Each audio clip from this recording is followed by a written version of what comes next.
मुल्क तो टूट रहा है, सिर्फ मईशत नहीं टूट रही है। जिन लोगों की जिम्मेदारी है, क्या उनको इस चीज़ का एहसास है? लगता तो नहीं है कि कोई एहसास है, क्योंकि अगर एहसास हो तो अपने तरीके रास्ते बदलेंगे। भी इत्तेहादी हुकूमत बनने जा रही है, तो आपको लगता है कि उसमें इतनी सलाहियत है कि वो हमारी माशी मामलात को संभाल सकती है? ये सलाहियत की बात नहीं है, इजाज़त की बात है।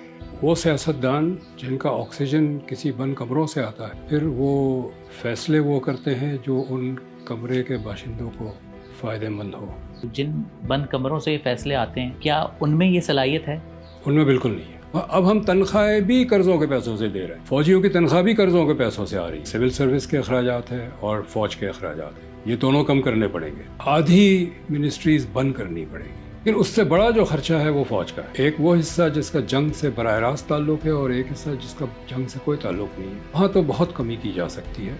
कुछ हेड्स ऐसे हैं जिसको जीरो पे लाया जा सकता है। अगर आप लाहौर से पेशावर जाए जीटी रोड से, तो औसतन हर 25 मील के बाद एक कंटोनमेंट आता है। इनमें से एक या दो के अलावा सारे कंटोनमेंट जो है अंग्रेजों ने बनाए थे, चूंकि 19वीं सदी में रूस से खतरा था हमला होने का। इंडिया ने तमाम कंटोनमेंट खत्म कर दिया। नेवी और मैरिटाइम सिक्योरिटी एजेंसी एक ही काम करते हैं, एक को बंद कर दें।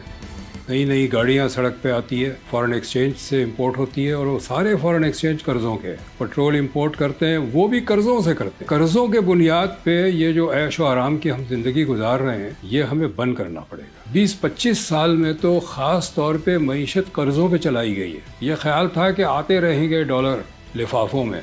तो सर, ये सिस्टम कब तक चलता रहेगा? जी अब नहीं चलेगा। इसलिए चल रहा था कि अमेरिका को हमारी ज़रूरत थी, अब पाकिस्तान की ज़रूरत नहीं है। पाकिस्तान उनके लिए एक न्यूसेंस बन गया है, उनको ज़रूरत इंडिया की है। हमें अपने पैरों पे खड़ा होना है। अगर हमने अपनी सलामती हमें चाहिए। IMF के कहने पे बजट बनाते रहे, हमारी सलामती नहीं है। तो सबसे ज़्यादा तबाही मुशर्रफ के दौर में हुई, और शौकत अजीज़ जो बिजनेस लॉबी है, वो तो मुशर्रफ साहब के दौर को मतलब सुनहरा दौर कहती है कि हमने उस वक्त बड़ी तरक्की की। उनसे ये पूछा जाए एक्सपोर्ट में कितना इजाफा किया, उन्होंने कौन से नए कारखाने लगाए, कितना रोजगार दिया उन्होंने। जनरल जिया के दौर में हमने कुछ अपनी खुद मुख्तारी बेची, पैसे आ गए। मुशर्रफ के दौर में कुछ और खुद मुख्तारी बेची, फिर पैसे आ गए। अब हम इसी इंतजार में हैं कि कहीं कुछ और खुद मुख्तारी बेचे, सऊदियों को बेच दे, चीनियों को बेच दे, कुछ पैसे आ जाएंगे। फॉरेन इन्वेस्टमेंट आने की बात हो रही है, कहीं फॉरेन इन्वेस्टमेंट कोई नहीं आ रही है। MOU साइन करके चले जाते हैं। मफरूजों पे मईशत नहीं चलाई जा सकती, न मफरूजों पे मुल्क चलाया जा सकता है। 1971 में हम देख चुके हैं, नूरजहां के गाने खूब आते थे और हम गाने सुन सुन के समझते थे कि इंडिया को शिकस्त दे देंगे। मफरूजों से न जंग लड़ी जाती है, न मईशत चलाई जाती है, न मुल्क चलाया जाता है। कहा जाता है हम कोई गरीब मुल्क थोड़ी हैं, हमारे पास $6 ट्रिलियन की मादनियात, हम कैसे दिवालिया हो सकते हैं? एक घर में हम गए थे डेटा कलेक्ट करने के लिए। खातून कहने लगी कि जी घर में जब खाना नहीं होता है तो मैं